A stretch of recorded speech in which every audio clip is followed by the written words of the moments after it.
Assalamualaikum warahmatullahi wabarakatuh. Oke, kita lanjutkan materinya ya. Kalau kemarin kita sudah menjurnal, untuk step selanjutnya dari jurnal yang sudah kita buat kemarin ini ya, kita sudah sampai jurnal. Kemudian step selanjutnya adalah kita memposting jurnal itu ke buku besar. Kalau idealnya begitu setiap kali menjurnal kan langsung diposting buku besar. Idealnya seperti itu. Tetapi karena ini transaksinya untuk perusahaan jasa, skalanya kecil sehingga ini transaksi selama 1 bulan saya jurnal semuanya, kemudian saya posting posting ke buku besarnya di akhir bulan. Boleh seperti itu, tapi ini khusus kalau misalnya transaksinya nggak banyak, misalnya transaksinya dari UKM atau perusahaan-perusahaan kecil, perusahaan perorangan kecil yang transaksinya dalam 1 bulan nggak banyak, kita boleh mempostingnya di setiap akhir bulan. Tapi kalau transaksinya sudah banyak, idealnya dari jurnal langsung ke buku besar, diposting langsung ya. Oke, untuk formatnya, kalau kemarin jurnal dibuat per transaksi ya, ini per tanggal. Sementara kalau buku besar itu dibuat per akun. Nah, jadi makanya di sini ada buku besar kas, buku besar piutang, buku besar BAP, perabot kantor ya. Kemudian buku besar kendaraan, buku besar utang wesel dan seterusnya. Ini sudah saya susun ya. Jadi susunannya sudah rapi, tidak berdasarkan pada transaksinya. Kalau berdasarkan transaksinya ini kan yang dibuat kas dulu, kendaraan baru modal ya. Tapi ini sudah saya rapikan. Buku besar yang rapi itu adalah buku besar yang urut-urutannya dimulai dari aset dulu. Ini aset ya.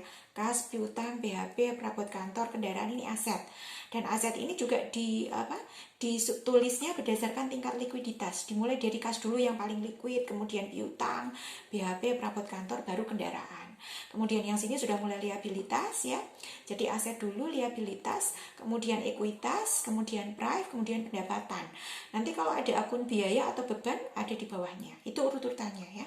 Jadi untuk menyusun buku besar, kalau misalnya jenengan postingnya di akhir bulan, usahakan buku besar yang disusun sudah dirapikan sekaligus ya, biar rapi sekalian. Urut-urutannya saya ulangi lagi, mulai dari aset. Ini aset, kemudian liabilitas, ekuitas, kemudian price, kemudian pendapatan. Kalau misalnya ada beban, nanti beban yang paling bawah. Oke, untuk formatnya untuk buku besar hampir sama ya. Jadi ada tanggal, keterangan, ref. Kalau di sini ref ini tidak menunjukkan kode rekening, ref ini menunjukkan halaman jurnal ya. Karena kebetulan ini jurnalnya hanya kebetulan baru 1 halaman 1 tok, maka nanti refnya di sini 1 semua. Tapi kalau nanti halaman jurnalnya sudah mulai halaman 2, maka ref di sini referensinya menunjukkan 2.2 seperti itu ya. Kalau kita sudah ganti halaman jurnalnya. Kemudian ini debit, kredit, ini saldo ya. Ini ada DK, saldonya itu debit atau kredit. Ini buku besar kas masing-masing ya. Kemudian ini kode rekeningnya. Nanti kalau misalnya untuk pembukuan manual, kode rekening sementara tidak ditulis, tidak apa-apa. Oke, untuk mempersingkat waktu, kita mulai untuk posting yang pertama ya. Jadi kita mulai dari transaksi yang pertama, tanggal 1 Mei. Ini transaksinya, oke ini. Kalau kemarin ketika menjurnal ini kan catatan kecil ini kan boleh dibuat, boleh juga tidak ya.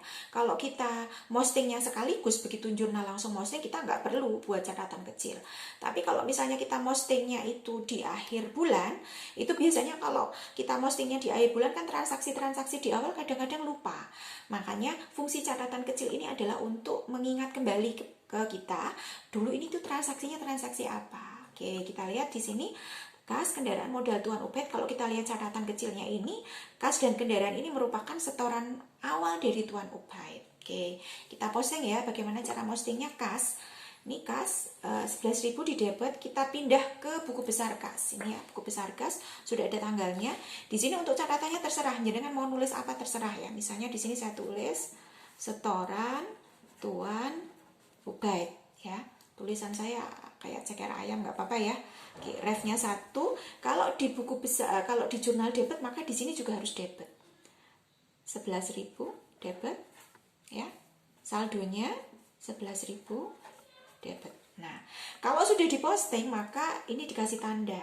Terserah dikasih tanda apa, untuk memastikan bahwa angka ini sudah diposting ke buku besar. Oke, kemudian kendaraan ya, sama, kendaraan kita posting ke buku besar kendaraan. Oke, ini buku besar kendaraan sudah dibuat. Jangan lupa tanggal ya, 2000. Tanggalnya sesuai dengan tanggal yang ada di jurnal.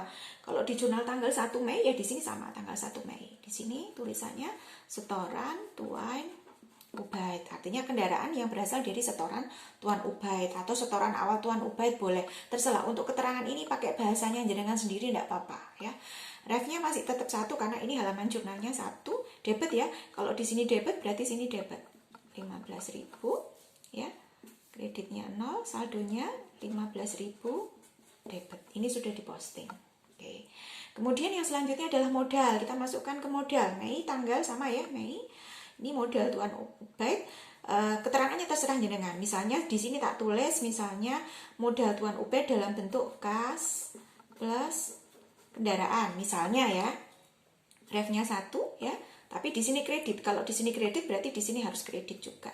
Kreditnya 26.000, saldonya 26.000 kredit. Ini sudah diposting. Oke. Untuk tanggal 1 Mei berarti sudah diposting semuanya. Tidak perlu terburu-buru, pastikan setiap transaksinya ini benar-benar sudah dipostkan ke akunnya masing-masing ya. Jangan memposting transaksi yang kedua kalau transaksi yang pertama belum dikoreksi. Oke, kalau udah dikoreksi sudah masuk semuanya, baru kita masuk transaksi yang kedua. Oke, transaksi yang kedua di sini kita dulu jurnalnya membeli perabot kantor ya. Beli perabot kantor harganya 5.000, tapi yang dibayarkan baru 2.000, yang 3.000 baru dibayarkan 1 bulan kemudian. Seperti itu. Sama seperti tadi, perabot kantor. Kita cari yang buku besar perabot kantor. Nih, perabot kantor Mei tanggal 4 ya.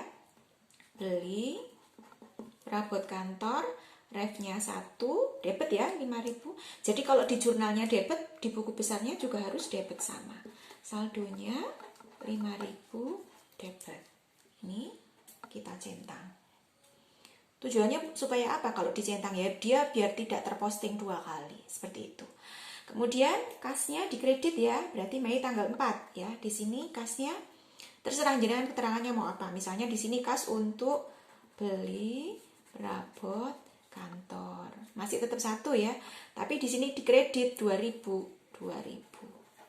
Oke. Berarti saldonya berapa untuk kas? Semula kan 11.000, tapi karena sudah dipakai 2.000 untuk membeli perabot kantor, berarti sekarang saldonya tinggal 9.000, tapi masih di debit. Oke, centang. Kemudian utang wesel, bawahnya lagi. Oke, ini utang wesel ya.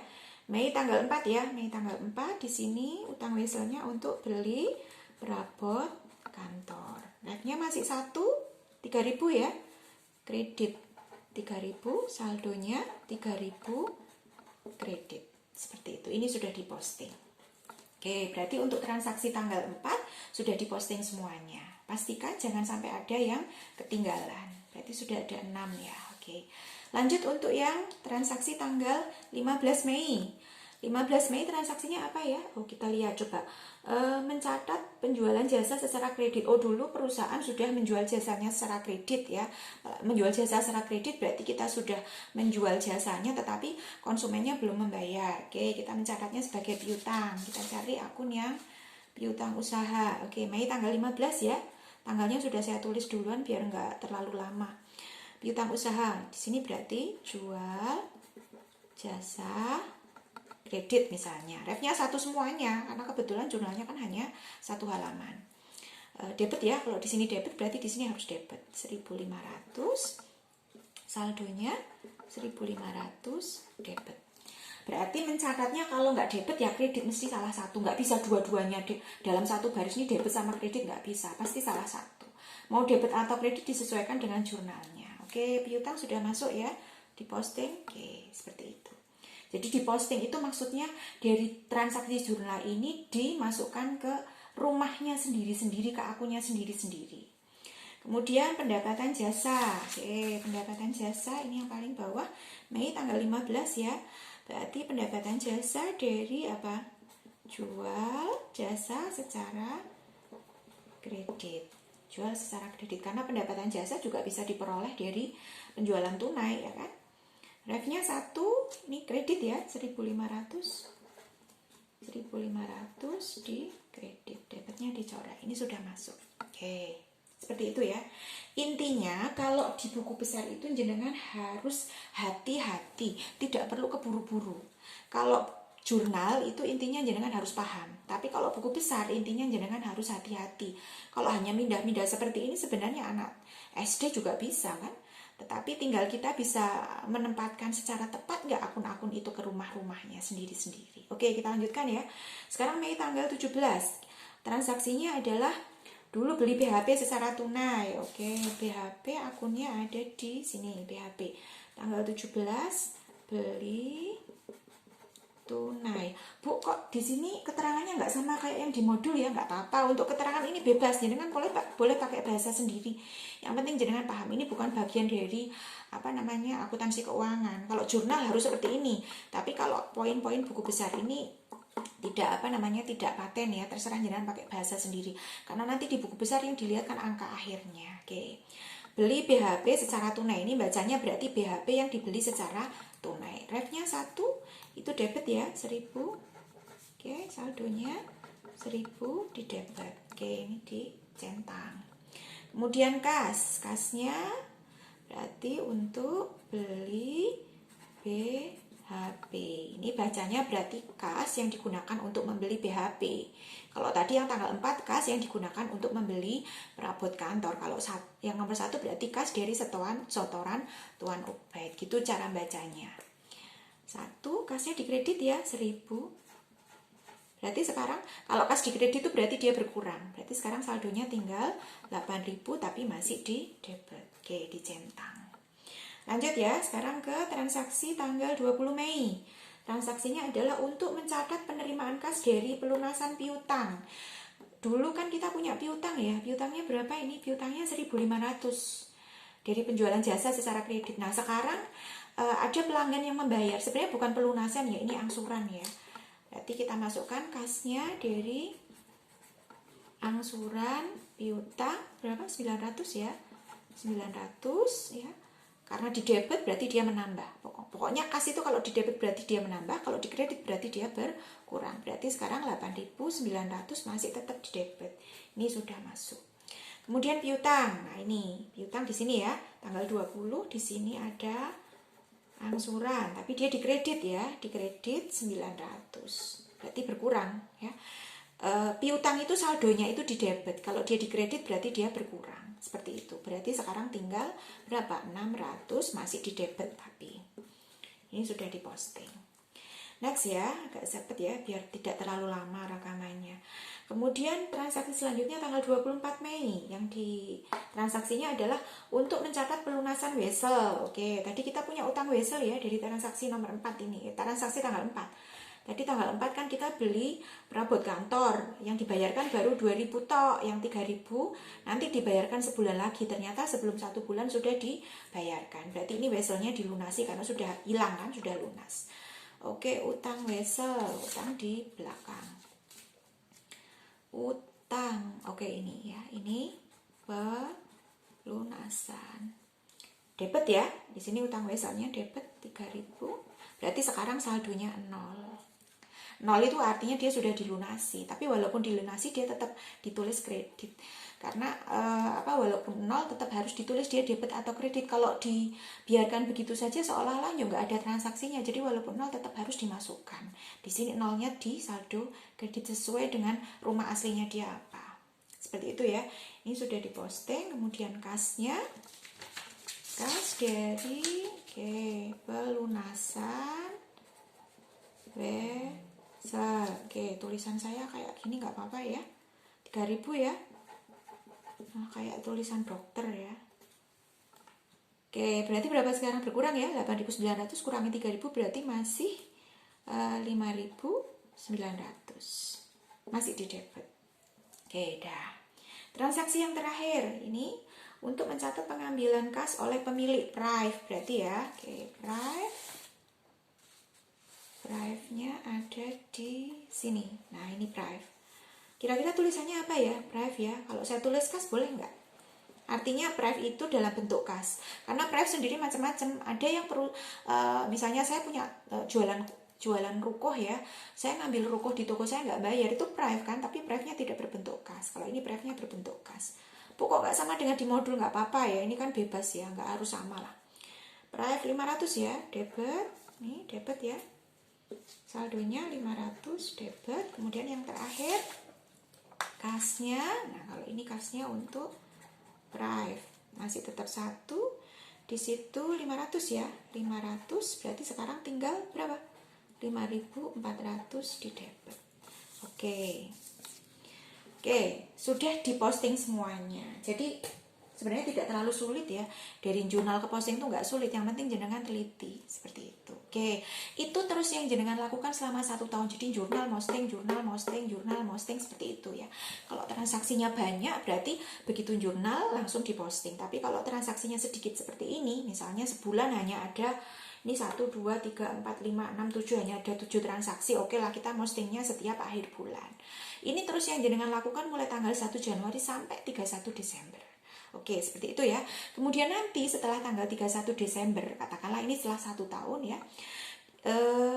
Di buku besar ini yang paling bawah ini menunjukkan saldo akhir. Ini berarti nanti per tanggal 31 Desember katakanlah ya. Kalau ini kebetulan kita buatnya neraca bulanan ya. Tapi sebenarnya neraca bulanan tuh nggak perlu ya. Kita buatnya nanti neraca akhir tahun 31 Desember. Asumsinya ini akhir periode ya, 31 tanggal 31. Berarti di tanggal 31 nanti saldo akhir kas sebesar 5.400 ya. Kemudian jadi ini nggak perlu dijumlahkan ya. Kenapa? Karena buku besar itu masing-masing baris ini sudah menunjukkan saldo akhirnya. Kemudian piutang usaha 600 debit, kemudian BHP 1.000 debit, kemudian perabot kantor 5.000 debit ya kan. Kemudian kendaraan 15.000 debit, utang wesel saldonya 0 ya. 0 tetap ditulis nggak apa-apa. Kemudian modal 26.000 kredit, kemudian Prive Tuan Ubaid 500 debit, kemudian pendapatan jasa 1.500 kredit. Nah, oke. Nah, yang angka-angka yang saya lingkari merah-merah itu merupakan saldo akhir dari masing-masing akun. Nanti di akhir periode di tanggal 31 Desember, saldo akhir masing-masing akun yang tak bulet-bulet di merah itu nanti dijadikan satu. Dalam bentuk apa? Dalam bentuk neraca saldo. Seperti itu ya. Jadi step-stepnya yang pertama kita menjurnal terlebih dahulu. Seperti ini. Habis jurnal kemudian posting ke buku besar seperti ini. Terus yang jenengan lakukan selama 1 tahun. Jurnal posting. Nanti di akhir periode tanggal 31 Desember ini akan muncul saldo akhir dari masing-masing akun. Yang pulpen saya bulet-buleti merah. Nah, angka-angka yang saya bulet-buleti merah itulah yang nantinya dikumpulkan jadi satu dalam bentuk neraca saldo. Sehingga apa itu neraca saldo? Oke, ini ya. Jadi neraca saldo yaitu daftar yang berisi informasi saldo. Baik itu saldo debit atau saldo kredit dari rekening-rekening yang ada dalam buku besar. Neraca saldo ini dibuat setiap akhir periode dan digunakan untuk mencatat rekening-rekening buku besar dengan saldo akhirnya. Jadi baris yang terakhir dari masing-masing buku besar itu merupakan saldo akhirnya. Kebetulan tadi kita sudah menyusun buku besarnya kan urut ya. Urut-urutannya mulai dari aset, liabilitas, ekuitas, kemudian Prive, pendapatan dan beban. Sehingga ketika kita pindahkan ke neraca saldonya sudah urut. Oke, ini neraca saldonya bentuknya lebih simpel ya dibandingkan buku besar atau jurnal. Jadi ini nomor rekening ya, kemudian ini keterangan untuk mencatat akun-akunnya, kemudian saldo debit atau kredit. Kebetulan neraca tadi buku besarnya sudah disusun rapi ya, jadi kita pindahkan aja nih. Nih kasnya kan 5.400 debit ya. Nih kita lihat di sini. Saya pindah ke sini. 5.400 debit, ini kasnya 5.400 debit. Sama ya. Kemudian yang kedua piutang usaha 600 debit. Ini 600 debit. Sama ya. Kemudian BHP 1.000 debit ya. Kemudian di sini ada perabot kantor. Ini harusnya perabot kantor dulu ya, ini kebalik nih. Oke, apa-apa. Perabot kantor 5.000 debit sama ya. Kemudian kendaraan 15.000, ini kendaraan 15.000 debit ya. Kemudian di sini utang wesel 0, saldonya 0, walaupun 0 tetap ditulis. Kenapa? Kalau 0 ditulis itu menunjukkan bahwa oh dulu sudah pernah ada transaksinya, kemudian sudah lunas. Seperti itu. Kalau di sini nggak ditulis nanti seolah-olah nggak ada transaksinya. Oke, kemudian modal Tuan Ubaid 26.000 kredit, kemudian Prive Tuan Ubaid 500 debit, kemudian pendapatan jasa 1.500 di kredit. Seperti itu. Oke, dipindahkan semuanya. Nah, kalau jenengan jurnalnya betul ya, ini jurnalnya jenengan betul. seperti ini. Kemudian nanti jenengan masing-masing jurnal ini sudah diposting ke masing-masing buku berat ke buku besar dengan tepat, artinya tidak salah masuk kamar, sehingga nanti saldo akhir buku besarnya yang dibulat-bulatin merah ini dipindahkan ke neraca saldo. Kalau dijumlahkan dia akan balance dengan sendirinya. Ini balance. Bu, kalau nggak balance gimana? Kalau nggak balance berarti jenengan nggak teliti. Ya, nggak teliti di mana ya? Nggak teliti, entah nggak teliti ketika jurnal atau nggak telitinya ketika posting ke buku besar. Makanya perlu saya tekankan, ketika jenengan jurnal, pastikan jurnal jenengan itu betul. Betulnya berarti apa? Kalau jurnal berarti harus mengacu pada dua konsep ini ya. Berarti konsep yang pertama adalah double entry system. Konsep yang kedua adalah persamaan dasar akuntansi. Seperti itu ya. Kemudian ketika posting ke buku besar, pastikan bahwa setiap akun-akun yang ada di jurnal sudah dimasukkan ke kamarnya sendiri-sendiri dengan tepat. Termasuk saldonya, debit kreditnya harus tidak boleh salah. Seperti itu ya. Nanti kalau jenengan jurnalnya sudah betul, postingnya sudah tepat, tidak salah masuk kamar, nanti neraca saldo akan balance dengan sendirinya. Seperti itu. Jadi neraca saldo yang balance ini bukan dibalance-balenkan, tidak, tapi dia akan balance dengan sendirinya asal jenengan jurnalnya tepat, kemudian posting buku besarnya itu teliti. Nih, kalau tidak balance berarti salah. Seperti itu ya. Oke, itu neraca saldo. Berarti setelah neraca saldo disusun, posisi kita sekarang berarti di tanggal 31 Desember ini 31 Mei, karena ini transaksinya hanya saya kasih contoh aja transaksi untuk 1 bulan Mei. Tapi kalau nanti jenengan buat realnya tidak tanggal 31 Mei tapi tanggal 31 Desember 2000 sekian, seperti itu. Oke, gitu ya. Itu materi mengenai jurnal. Kemudian materi bab 4 ya, berarti materi bab 4-nya sudah selesai yaitu jurnal, kemudian posting ke buku besar, kemudian neraca saldo. Nah, neraca saldo ini belum laporan keuangan ya. Nanti setelah neraca saldo dibuat, nanti masih ada step selanjutnya yaitu membuat jurnal penyesuaian, kemudian membuat boxsheet dan seterusnya. Nah, untuk sementara untuk bab 4 ini berarti materinya sampai ke neraca saldo. Seperti itu ya. Mohon untuk dipahami dengan betul-betul ya. Kalau misalnya jangan nggak paham, nanti bisa diulang lagi rekaman dari saya. Oke, sementara untuk bab 4 itu saja ya. Kita ketemu di pertemuan yang akan datang untuk materi yang selanjutnya yaitu penyesuaian dan neraca saldo setelah penyesuaian. Oke, terima kasih. Assalamualaikum warahmatullahi wabarakatuh.